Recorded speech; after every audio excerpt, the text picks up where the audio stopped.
Hello guys, and we are here today with another very interesting deck profile. We're here today with some Chaos Dragons, yes, Chaos Dragons, because we just got this Felgrand on the new Dragons Awaken, or whatever it's called, True Dragons Awaken structure deck.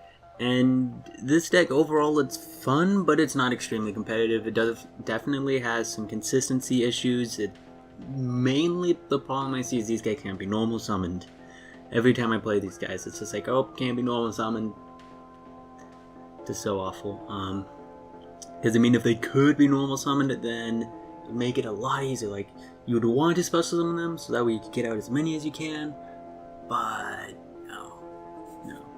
Anyways, let's just go right in. We're running Red Eyes, Darkness Metal Dragon, because of course he's just a monster reborn, just our fourth monster reborn for dragons. And this he's better because he will summon out any dragon from a graveyard.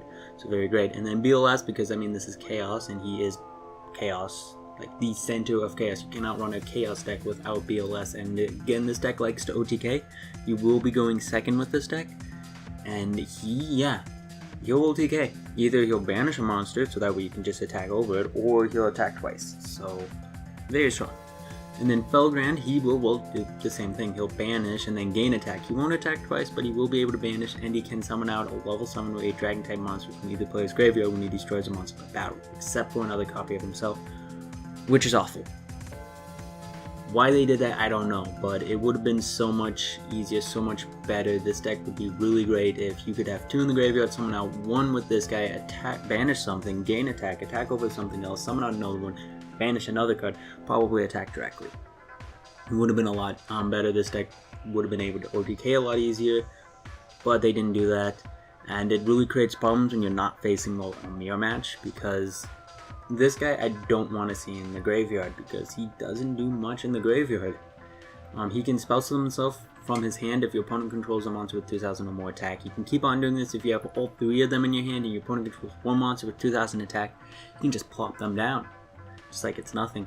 So that's really, really strong. And so I don't tend to send him to the graveyard because I want to draw into him, because he's better to draw into than this guy. This guy is just awful. If you draw into him, it's like, alright, I need to get traded. Get me traded. And then you never draw into trade in. Light Pulsar Dragon, he's just another card that can banish a Light and Dark, so banish our Eclipse and stuff, and overall he's really strong because, I mean, he floats, and he can summon himself from the graveyard. It's a little bit more difficult, you need to get a Light and Dark in your hand, but nonetheless, it definitely helps out. And then Dark Flare is, well, he allows for deck thinning. He can send a, he can send a Light and, no, you can just send one Dragon type monster from your hand and deck to the graveyard, then banish a card in your opponent's graveyard. A lot of people think you can get off Eclipse Waveman's effects and then do it like that, but you can't because it's cost to send Eclipse Waven to the graveyard. So if you send him from your hand or from your deck using this guy, he will not get his effect until after you've banished something. So you cannot just send him and then banish him and then get a card to your hand. Unfortunately, it does not work that way. Now, if you already have an Eclipse Waven that's in your graveyard and it has already banished a card, then you can banish that target. Or you can banish something in your opponent's graveyard. And then just our baby dragons, I guess. Level 4 is banish a light, banish a dark. If this one leaves the field, if this card is sent from the field to the graveyard, that's how it's worded, you get to add this guy. And if this guy is sent from the field to the graveyard, you get to add this guy. Really awful, because it makes it so you don't want to XZ some, because then you can't float. If this deck doesn't want Synchros, if it did want Synchros, it would be so much better. But the good news is this guy combos very well with Paladin. Paladin will equip this guy from your deck or your hand to him, and if there is another one or another level 8 Dragon type monster in your graveyard, you can tribute him and one other monster to summon out that card. So if you have this guy out, you can summon him out, tribute both of them, he'll summon out a Felgrand Banish card, and then search out a Waven Burster. And then you should have another one in your graveyard, another Felgrand. So that's honestly a really strong play. If you can summon out that other one some way, then you can make your rank 8s. And then double Eclipse. It's double Eclipse. You don't really need to run 3 because after you get your Red Eyes banished, the only really other card that you kind of want to banish is this guy, because again, he's great to have in your hand. But honestly, it's not too important. But then again, it is really nice for all Colored Serpents. 3 Maxi, because this deck does have consistency problems, like I said, so we want to draw a lot. Should be running Allure, but I don't know. Instant Fusion is Instant Fusion. Why not make rank 4s? There's a lot of really good rank 4s that can be made. Gospel of Revival. It's just a monster reborn for level 7 and 8 dragon type monsters. If only the dragon rules were legal. Like, I mean, this deck would be so much better if the dragon rules were legal. It'd be crazy. But anyways, it protects your monsters if they were to be destroyed by battle. All of your dragon type monsters. So if your opponent activates Mirror Force and you have a whole bunch of dragons out, they're all protected. So that's definitely very, very nice. And just overall, you can activate them more than once per turn, which is honestly what makes this card so good. If you could only activate one, then this deck, just throw it into the trash, honestly. But I mean, luckily, this card can be played more than once. So if you get your 2 in the grave, you can summon out both of them. 3 trade-in, because, well, we want to draw more consistency. We want to get this guy in the graveyard, because he only gets to activate his effect to banish when summoned from the graveyard. 1 Dragon Shrine, because we have the Dragon Ravine, which is a little bit better because it helps get rid of cards in your hand that if you don't draw under trade-in or if you have Eclipse Waven in your hand. But nonetheless, Dragon Shrine and Foolish for that matter are definitely very useful. Soul Charge, this card can just make fields. Like, it's like, alright, I'm going to make 1 Galaxy Eye Dark Matter, I'm going to make 1 number 38, and then I'm going to make Felgrand. Sorry.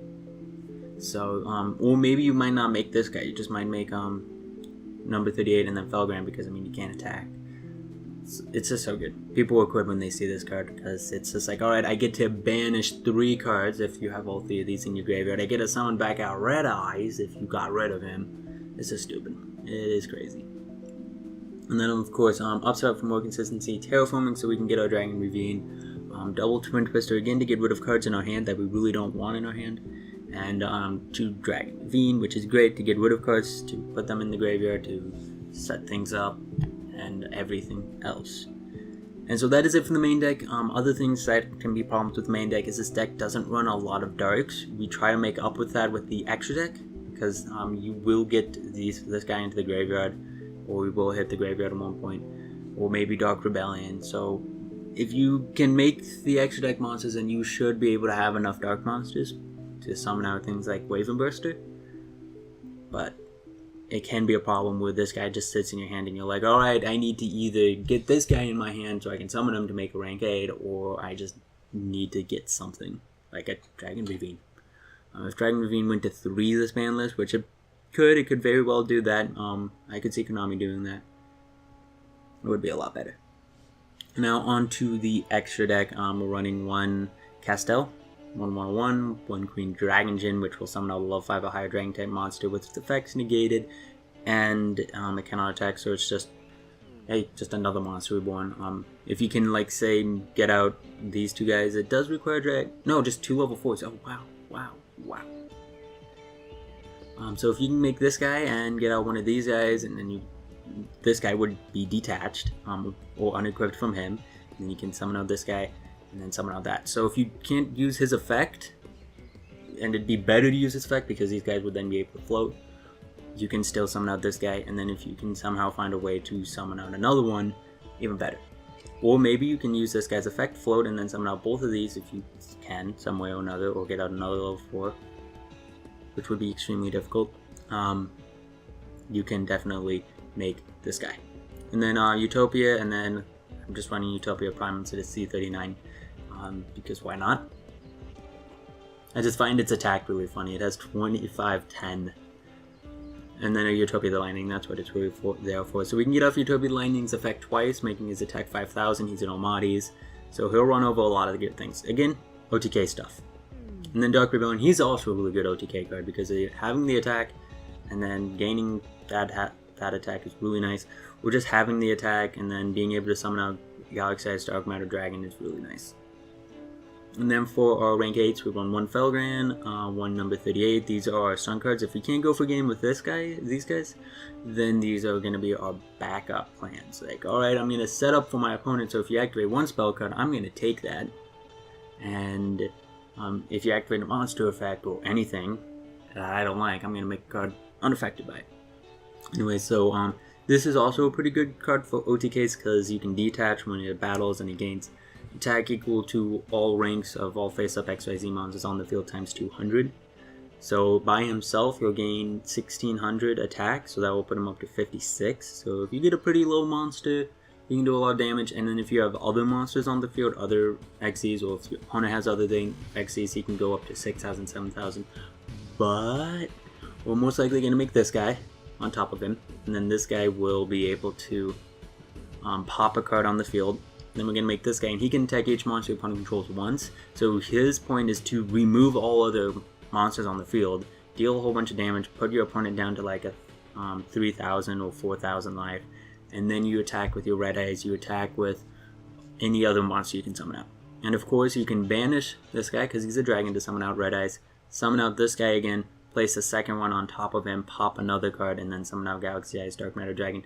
And when this guy is summoned, you get to send 3 dragon type monsters with different names to your graveyard, such as Eclipse Raven, and your opponent has to banish 3 monsters from their deck. And so you get to do that twice. You get rid of 6 cards from your deck, and your opponent has to banish 6 monsters. So that's honestly pretty strong, pretty great play, and being able to attack each opponent's monster once each, it's even better the more monsters they have, because then you get to inflict more damage. And that is it for this deck profile, besides the Norden. You can't summon out these guys. You really don't want to summon out this guy from your graveyard, because you lose the monster that was banished by his effect, but you can summon out this guy. And he's completely fine, pretty great to summon out with Norden, and then just be able to make a rank force. So that is it for this deck profile. Hopefully you guys enjoyed it. Don't forget to leave a like, comment, and subscribe. See you guys later. Bye.